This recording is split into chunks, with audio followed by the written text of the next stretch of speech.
Okay, guys, today I'm gonna light up a Camacho. I picked this up in Vegas. It says here infamous since 1962. Picked it up in Vegas and I already had smoked one and I liked it. So I'm gonna light up. Let's cut it. With this cold, my joints are hurting. So I'm having a smoke between storms. We had a little rain shower today. Okay, do this one hand. Okay, pretty good. And I got Papa here with me.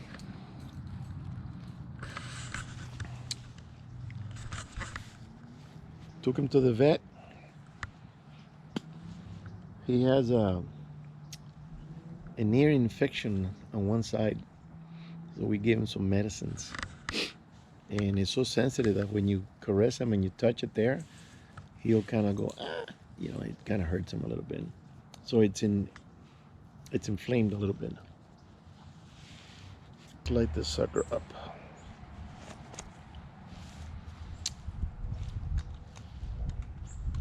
It's a little nippy.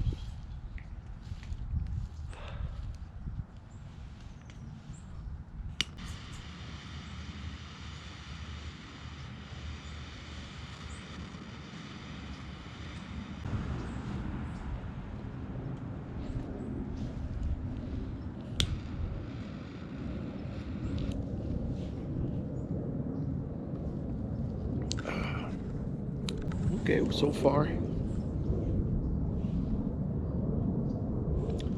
good aroma.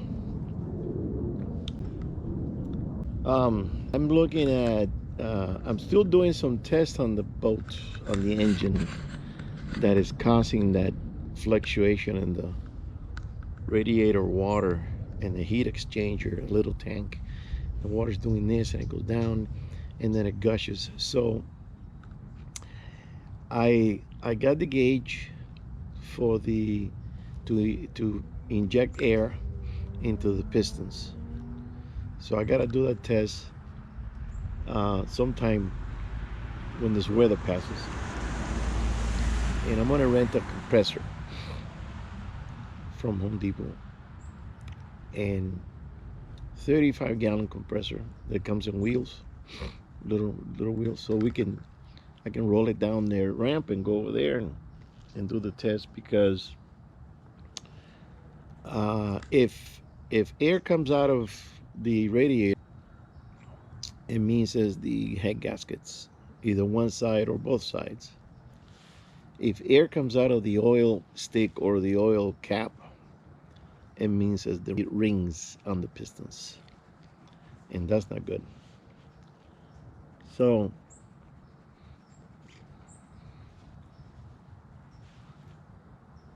I gotta do another pressure test, because compression test.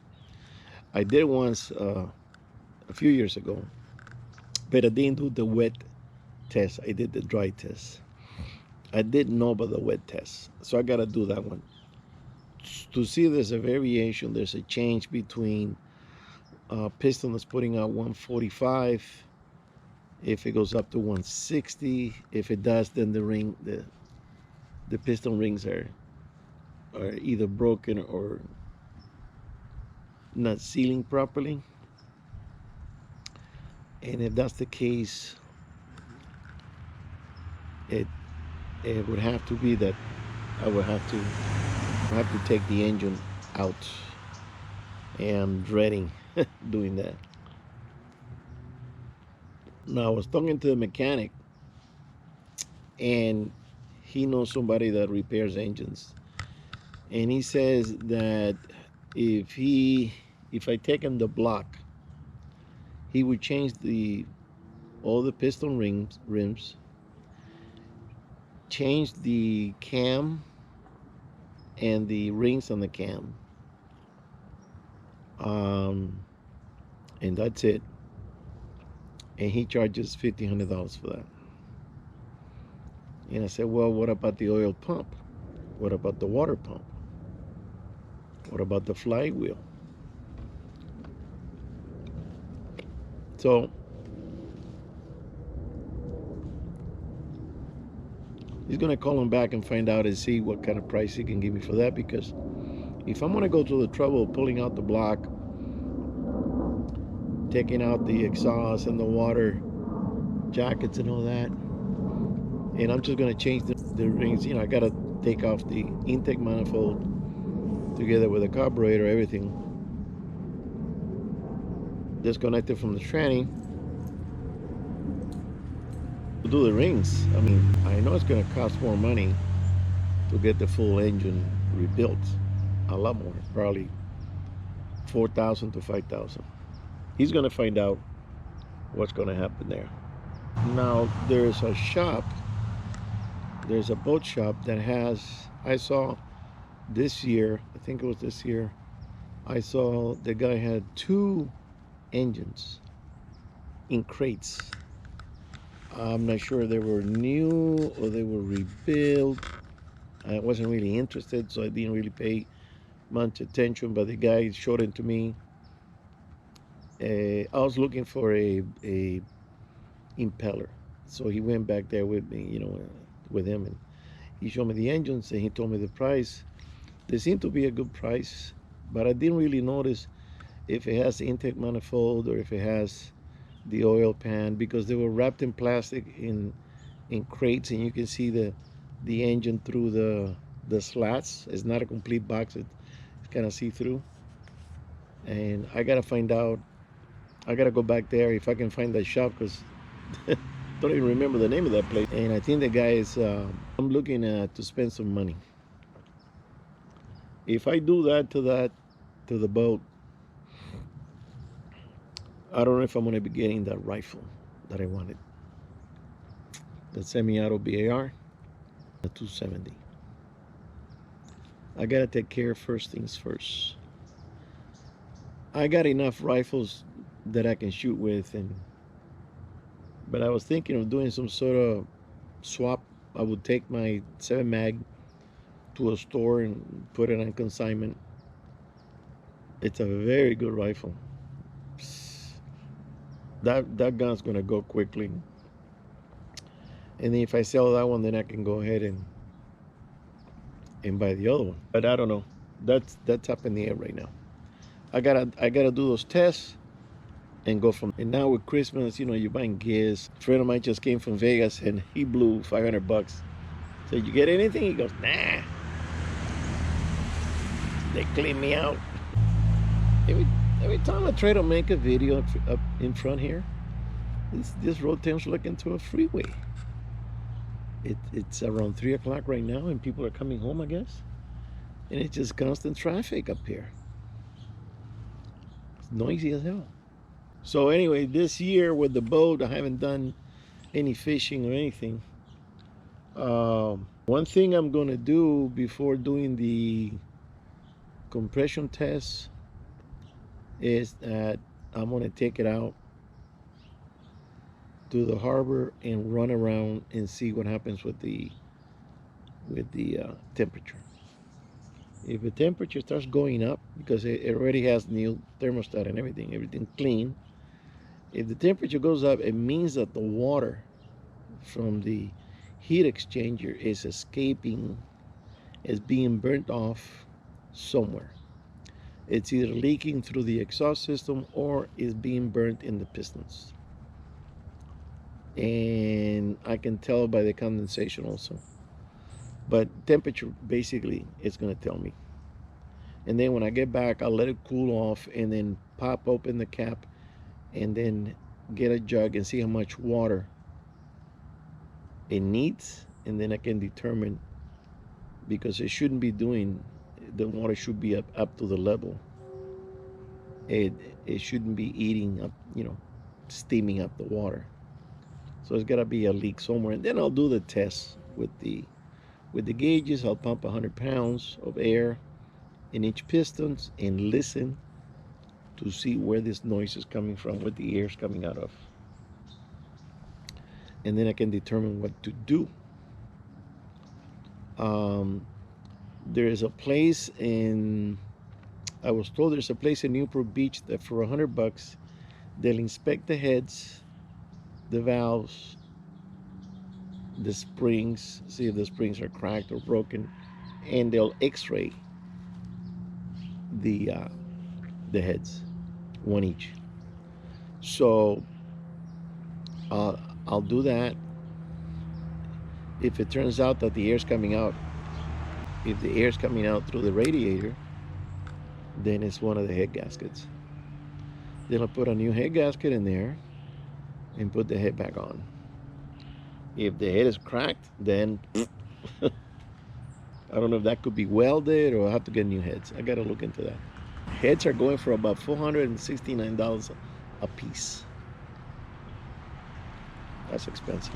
Everything now is double. It used to be 200, 225, 250 for. Then if it's the leakage in the pistons, then I'm gonna look to see if either I buy that engine, if it's still around, or rebuild the one I got, which I'm kind of leaning towards that, because I don't want to buy an engine. Then it turns out that the tranny doesn't match the holes with, you know, the bell doesn't match with the holes in the engine and that kind of thing. I don't want to miss, you know, the risers are different and a different angle, and you know the exhaust hoses have to be under this gas tank that I installed. I don't want something that's going to be higher than the hatch will not close. You know, there are all kinds of problems that could come up if I get the wrong engine, because it's a Volvo. It's not the Marine Power. I did make that video for the Mexican hunters, and I've been sending them to the people that should listen to it, my advice. And it so happens that I found a video of a guy that shot a nice 6-pointer, but then his brother turned around and shot a 3-pointer, 2-in-1, small. And I said, that video applies to them, because I was talking about that. Don't shoot a small buck. Let him grow. Let him breed. Let it pass. So let's see what the response is going to be. I just loaded up yesterday. Some of them might tell me, thank you for the advice. Somebody might tell me, mind your own business. Sorry I'm bouncing all over the place with subjects, because the deal with the boat has me a little worried. I won't be able to go fishing far because one engine is acting up. Right, so I had to get out of the yard because it was getting cold. It's really cold. I got my heater. I have to turn it on. I'm gonna put it on low.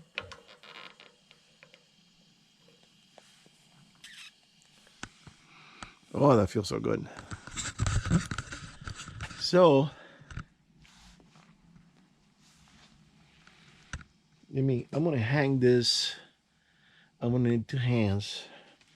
I have a hook up here and hang the heater to warm up the garage. So let me set it up here. There. All right. So I've been watching the videos. The new Argentinian president. His name is Milei, I believe. Last name Guillermo Milei, I believe. This guy, he might be the savior of Argentina, because Argentina used to be the richest country in Latin America. Even though Mexico has oil, I don't know if Argentina has oil, but Argentina back in the 50s, 40s and 50s was very wealthy. And in every society, it doesn't matter if it's Europe or anywhere in the world, any society even if the country is rich, you're always going to have people that are poor because those people are not either educated or they're in drugs and they're homeless, like we have here. United States is the richest country in the world, and we got tons of homeless. So they're asking all these liberals, these leftists in Argentina are asking him, are you gonna get involved into the problem with the drugs and the druggies and everything? And he said something that it never occurred to me. He says, vice, it's not illegal. In other words, you can drink and you can smoke, and it's not illegal. And he was trying to make a point that drugs are illegal, but people still do them. He says, what if you want to commit suicide? Are you going to tell them don't do it because it's going to be rough on your family, it's going to be rough on your friends? He says, in a free society, you do what you want. It's not up to the government to tell you what to do. Uh, and they're trying to pin them down on something, because it's like with Trump, they always try to get at him from one thing or another. And he said it's up to the individual.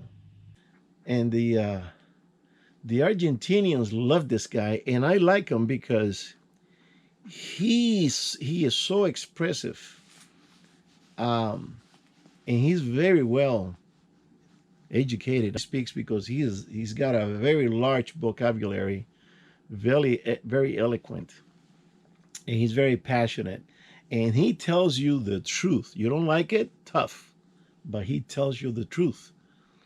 They're trying to pin him down on commerce, and he says, are you planning on regulating commerce? Uh, are you willing to negotiate, do comments with the Chinese? And he says, why would I impede somebody to do business with the Chinese? Oh, because the Chinese are communists. And go, yeah, but everybody does business with the Chinese. So he says, who am I to tell anybody don't sell your goods to China? If China wants to buy them, sell it. He wants free market. Free market is what makes a good democracy work. With capitalism, not with socialism. Socialism does not, like he said before, the government doesn't produce anything. The government takes away from people that produces, and they eat the money, and they spend all the money. And in one of the speeches that he said to the people, he says, I'm going to be truthful with you, and I'm going to tell you the truth. He says, there is no money. No money.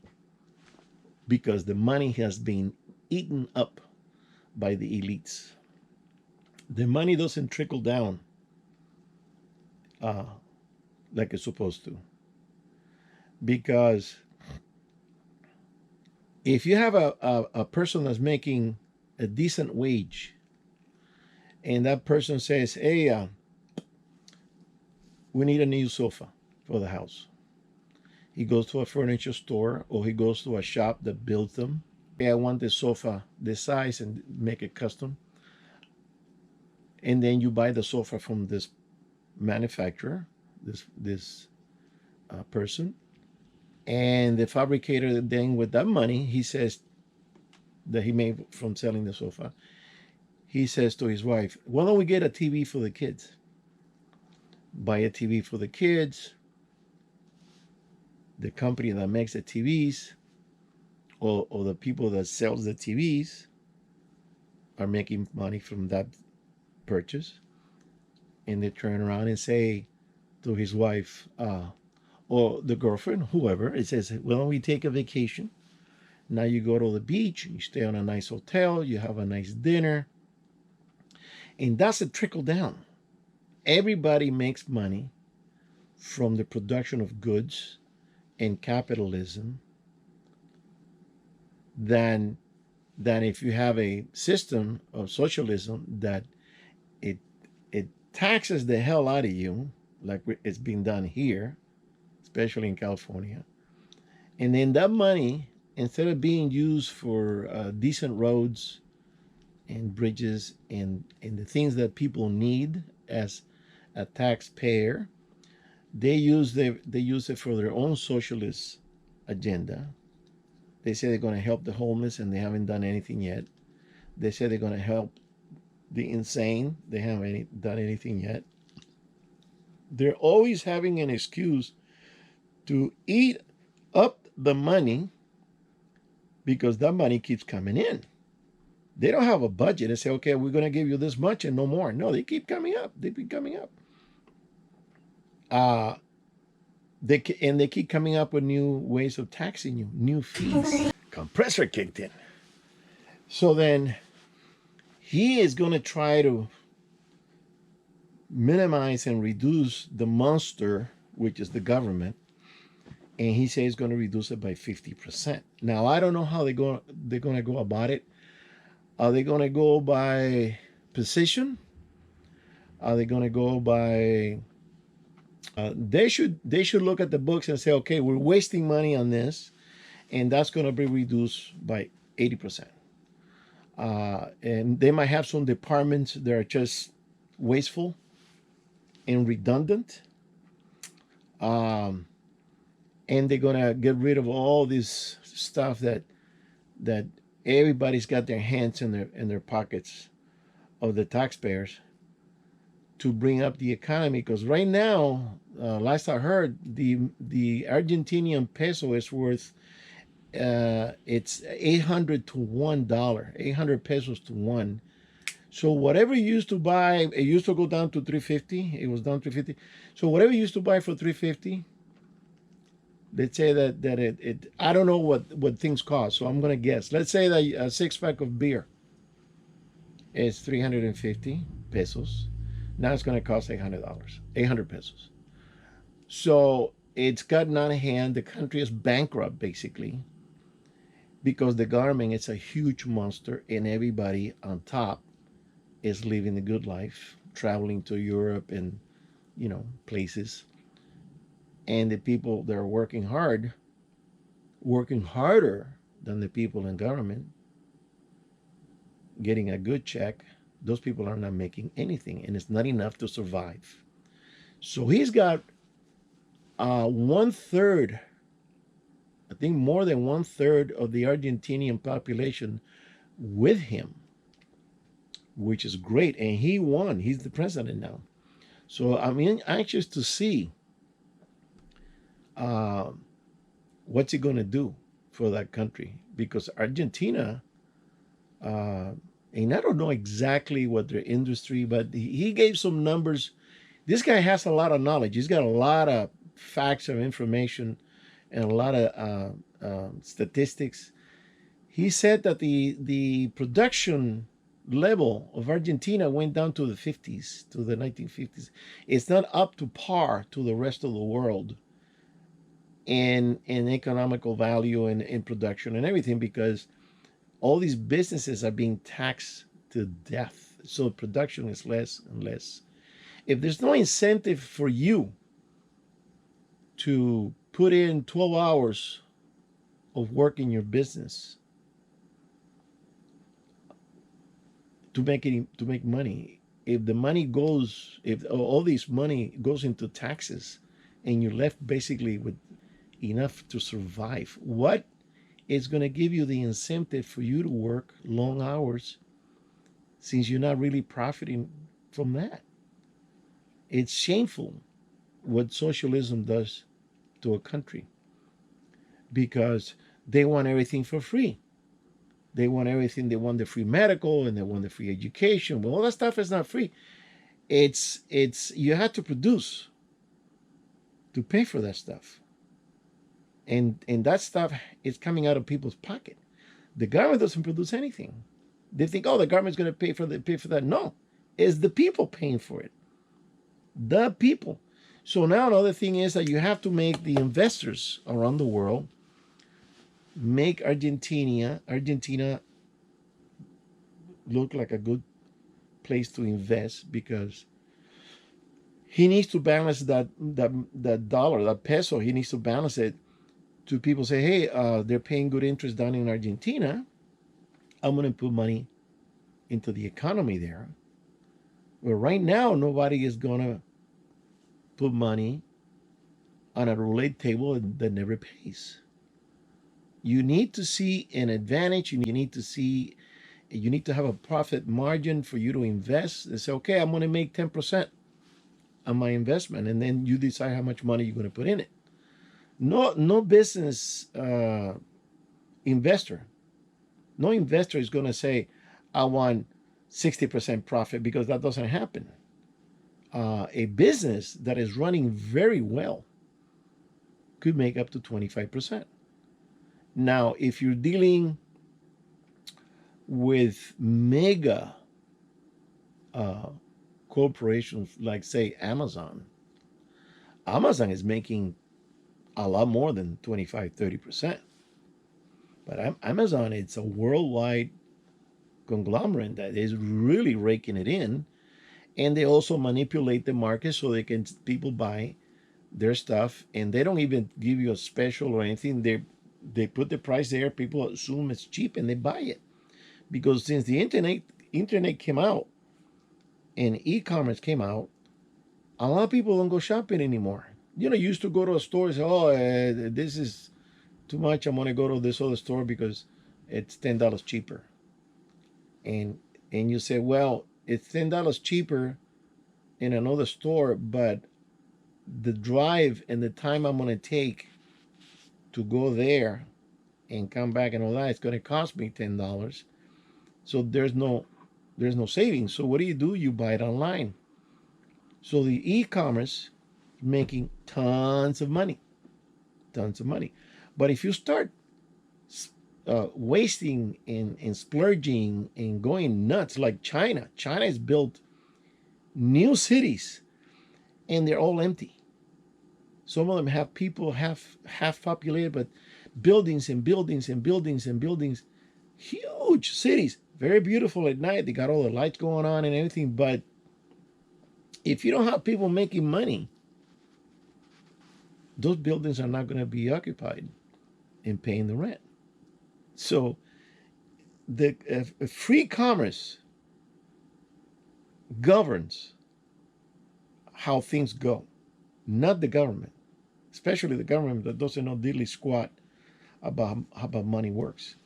If you start printing and printing and printing, you think you won the lotto. What you're doing is you're flooding the market with money, and now you got inflation like we have here, because the idiot we have in government as a president, he keeps printing money because of the wars that he wants to supply, money. Now he says he's going to get another 6 billion or whatever it was.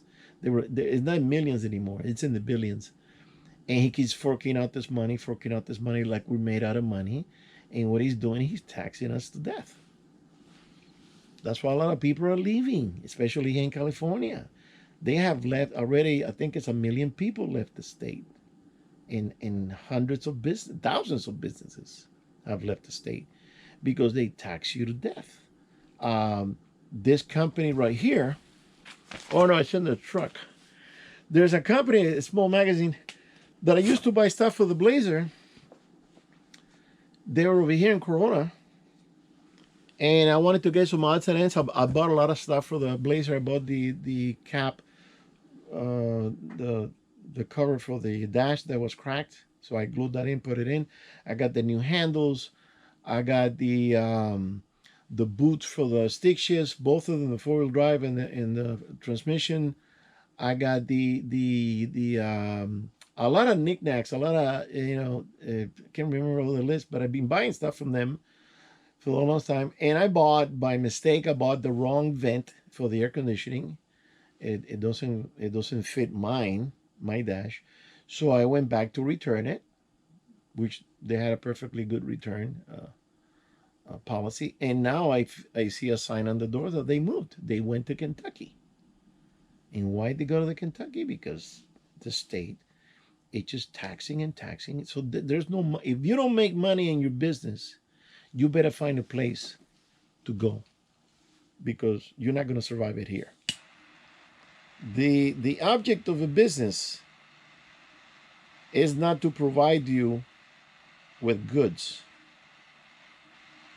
It's for them to make money as they provide you with goods. If they're going to give you the goods and they're going to break even, that's not a business.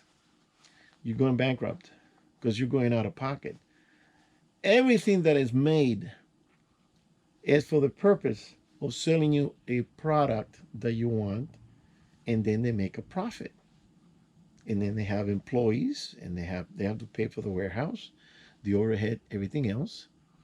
It's just not to give you stuff because the government says, oh, we need to provide. Yeah, you need to provide what is needed as public works, let's say, plumbing, electrical, the streets, everything. There's a road over here that is broken up in pieces, and we pay enough taxes. How come they don't get that fixed? Every time I go through there, it feels like I'm on a dirt road, bouncy and stuff.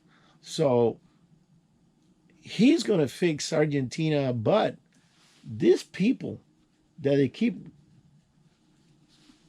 nibbling at him and biting him and going after him and whatever, it's just like they would what they did with Trump, because they're envious. They are envious. These people are part of the problem. And the reason is that they don't want the change is because they were making money, because they were involved in the government. If you're going to cut the government, they're not going to make any money. And they don't like it. They're not happy about it. And that's why they keep after him. But this guy's a lion. He's got a nickname since he was in school. They call him the Crazy. Every time they ask him something, he gives it to you hard because he's got the numbers. He's got the facts. And every time they throw something at him, he bats it right back at you because he's got the information and he knows how to fix it with simple common sense. Simple common sense. If we have people in government that they don't think with their heart, they have to think with their head, then we'll be okay. But when you start involving feelings into things, you're going down the drain because feeling is okay to have a relationship with somebody, but it's not in business. You don't do business with feelings. You do business with numbers. All these people that are rich, Elon Musk, yeah, you think he's thinking, oh, the people should do and they should have this. No, he is evolving. This guy is very smart. When I saw that rocket that he launched and it landed on a floating pad in the ocean, a very rough, if you haven't seen that video, look it up. That rocket landed, it was coming sideways.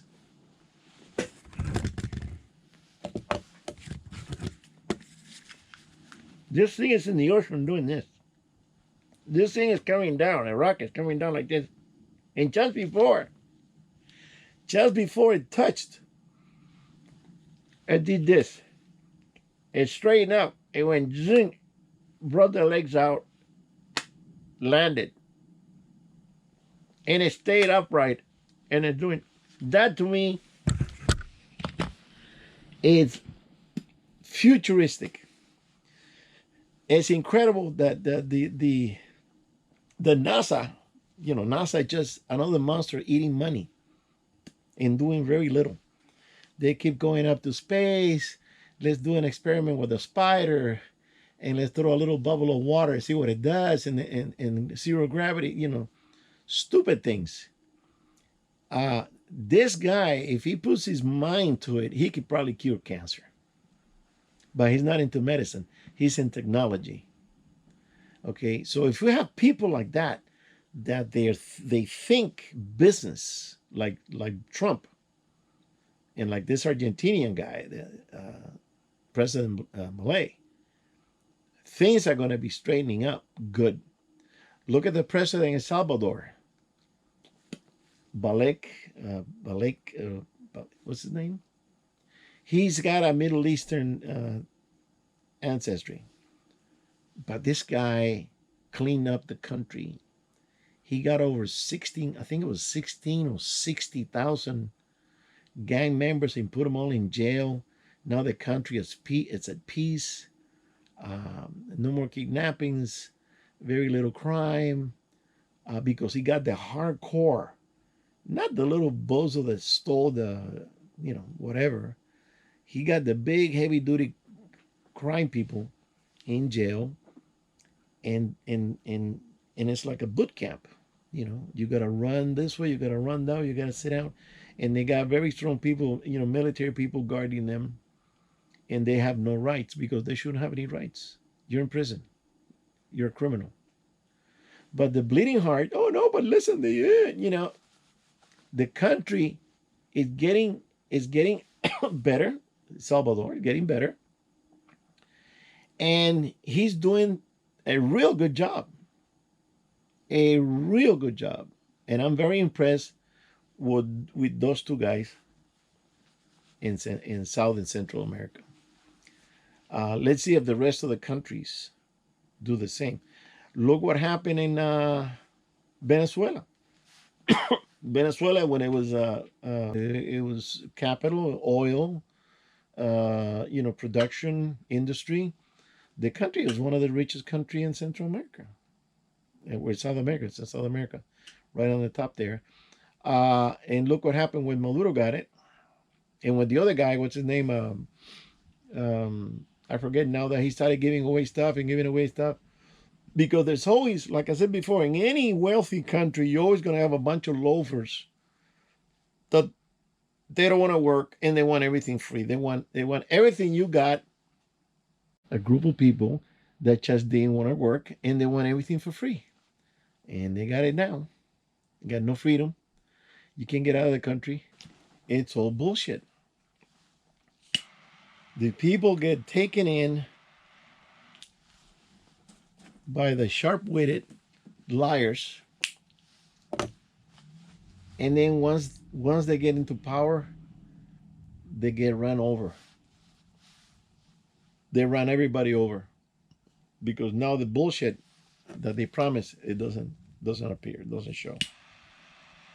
And that's what happens with socialism and communism. It has failed everywhere it shows up. And Karl Marx was a lazy ass English guy that he wrote a book saying the government should supply everybody with the goods, give them everything they need. People shouldn't really have to work, and they think that money is, that it doesn't run out. Well, look what happened in Argentina. Money runs out because of the excessive expenditures on everything you can think of. The government is taking the people in government are living a good life. Air conditioned office, secretary, good suits, good food, travel, good homes, good cars, and the people paying the tax and got shit. So it doesn't work. It doesn't work. You think it works, it doesn't work, because money is not free. Money has to be produced by industry, labor. Now I'm saying you do have to pay good wages to your workers, so the worker has a good self-esteem and says, I'm going to work for this company. I'm going to work hard because look, they're treating me well. I got my vacation time. I got my pension.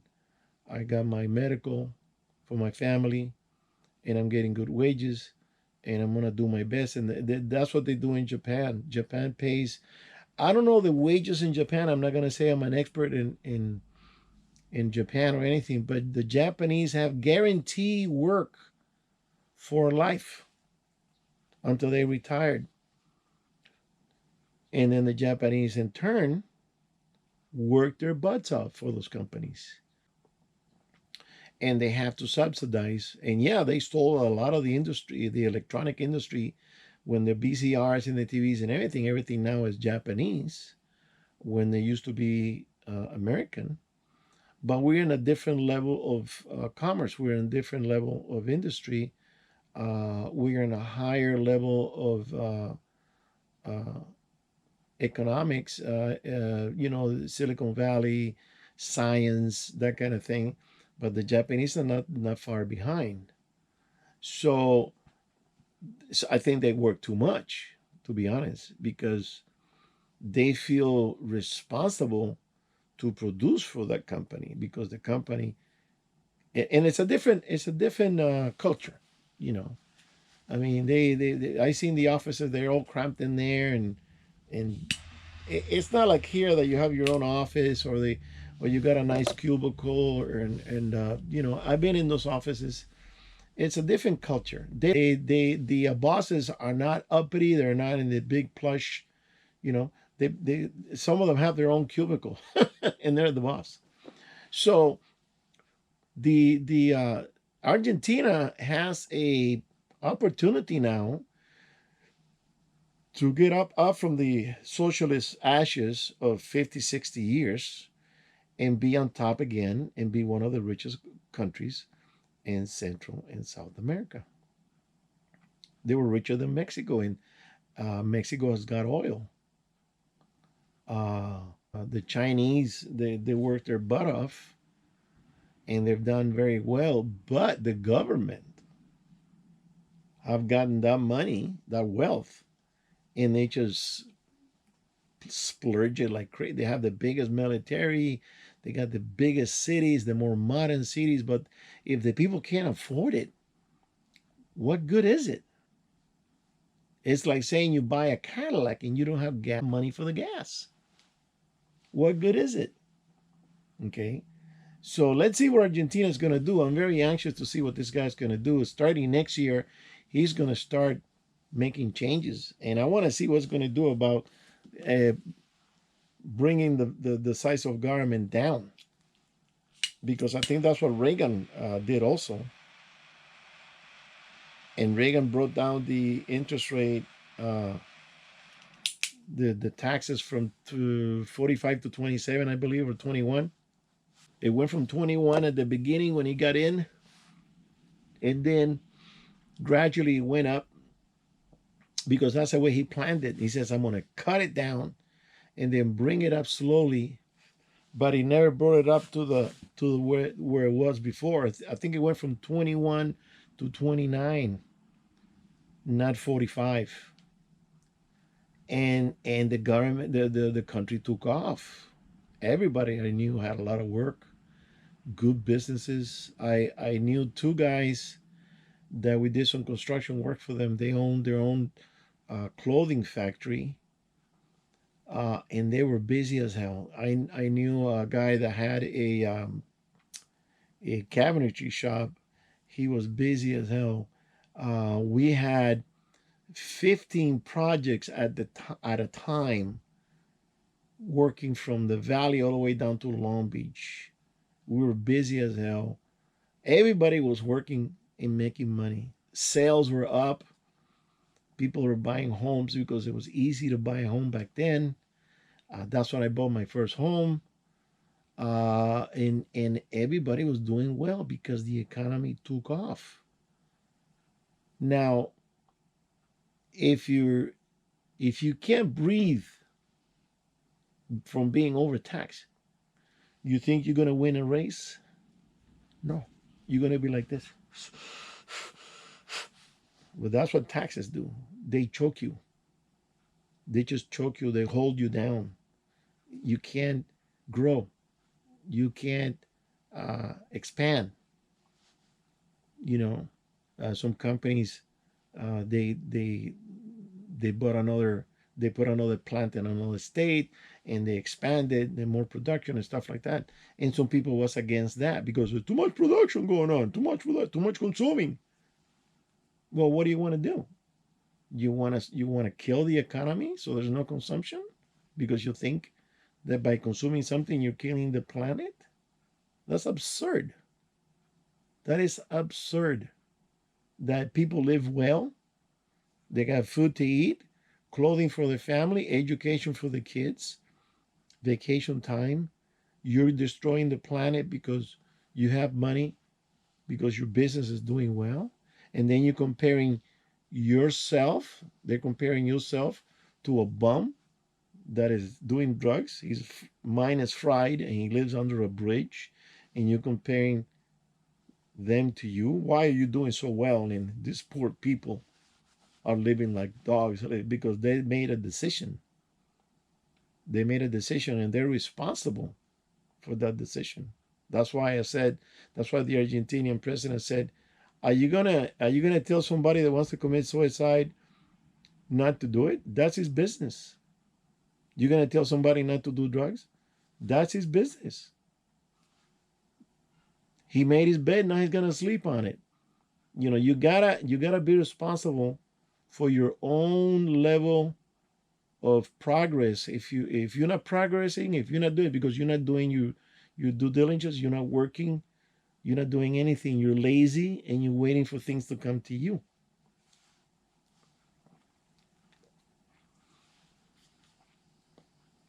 That's why I said one time, I think I told to a friend of mine, I said, if you want a blonde, you want a good looking woman, you're gonna have to go after it. She's not gonna come and knock at your door. You're gonna have to go after it and work it. You know, things that come easy are worthless because you didn't put any effort into it. It's like hunting. You want a big deer? Well, that big deer is not going to show up at camp. You're going to have to go out there and work for it. You're going to have to go out there and chase, look for it, scout, spend the time, go through the mountains, find the spots where the big deer are, and work it. And once you get it, you're going to feel this satisfaction that you worked for it. You earned it. It wasn't given to you. It's like I know a guy that he saw my trophies and he went online and he bought a bunch of trophies and he decorated his house. So one day I went to visit and I saw the trophy. Says, "Oh, that's nice." Say, "Where'd you get this?"